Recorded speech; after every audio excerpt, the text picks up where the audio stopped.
Richard, when you think about inequality in the UK, and it's a hot topic, and you think about, as you'd like the banking sector to be decentralised, flatter structure, more resilient, how do you begin to talk to the public or the political class about achieving those goals? Essentially, you know, if we want to produce something, we need funding, so there's a role for banks in almost everything that's happening in the economy. But what exactly is that role? I'd like to reflect on that. Banks are being thought of as intermediaries, but this is not really what's happening. Banks... What are they then? They're creators of the money supply. So you're firmly of the view that banks create money out of thin air? Yes, well, I produced the first empirical studies to prove that in the 5,000-year history of banking. Banks are thought of as deposit-taking institutions that lend money.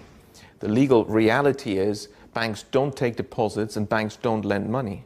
So what is a deposit? A deposit is not actually a deposit. It's not a bailment. It's not held in custody. At law, the word deposit is meaningless. The law courts and various judgments have made it very clear if you give your money to a bank, even though it's called a deposit, this money is simply a loan to the bank. That's true, yeah. So there is no such thing as a deposit. So you think it's probably adequately named then? So banks borrow from the public. Okay, so that much we've established.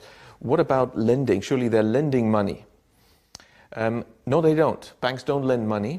Banks, again, at law, it's very clear, they're in the business of purchasing securities. That's it.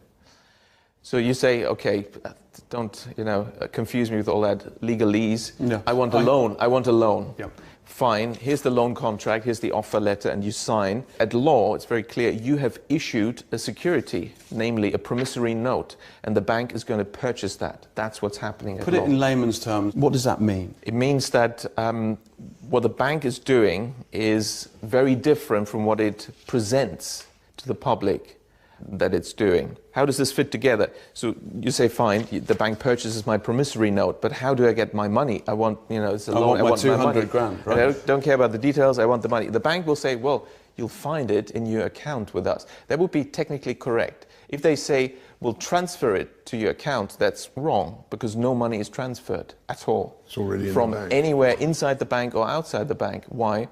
Because what we call a deposit is simply the bank's record of its debt to the public. Now, it also owes you money, and its record of the money it owes you is what you think you're getting as money, and that's all it is.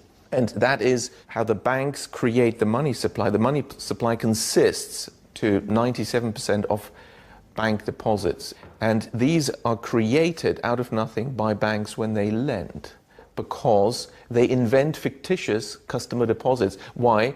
They simply restate, slightly incorrectly in accounting terms, what is an accounts payable liability arising from the loan contract having purchased your promissory note as a customer deposit, but nobody has deposited any money. I wonder how the FCA deals with this, because in the financial sector you're supposed to not mislead your customers.